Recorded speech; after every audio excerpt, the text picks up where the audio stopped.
Hello, this is Emma, and I am just going to be talking about the topic I chose for this one is the moral development in the adolescence, and the key point that I wanted to go off of was religion and how that can affect an adolescent's morality and their way of going about life.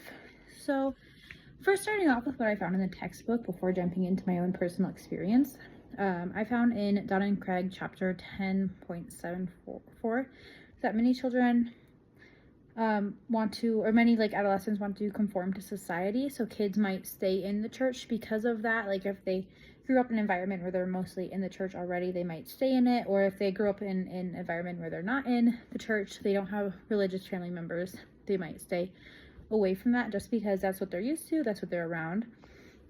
And I see this in my own personal life. Like many children just go along with their parents' beliefs or their lack of belief.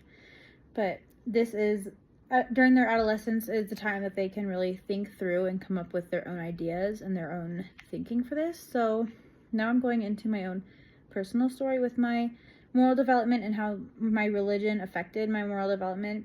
So first, I was just like those other kids where I was staying in the church just because that's what I grew up with. Like my whole family was religious. My whole family went to church, so I did too. That wasn't like it wasn't like an option for me when I was younger, just because like it was just expected. But then when I started growing up a little bit and I could have that like critical thinking, my moral development, I felt like a shift because I was now able to like think reasonably through it.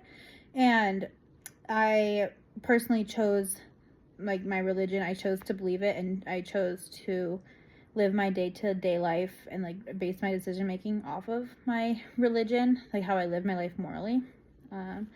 I think that social media can be a big impact on if adolescents choose to pursue a religion or not, just because like for me personally, for my feed, I see a lot of like Christian creators, content creators that can form a sense of community just because I see them posting things that like I agree with or like I feel like relates to my life.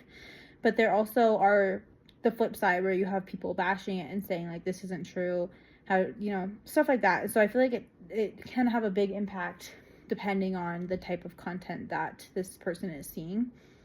Some mainstream ideas can also be against like my religion, my personal religion, but then also the personal religion of other people that can have an influence. But if you believe one thing, you should be able to block out the negativity and focus on your own personal beliefs and your own personal life. But that cannot always be easy just because, people do want to conform to society and to what other people are telling them to believe.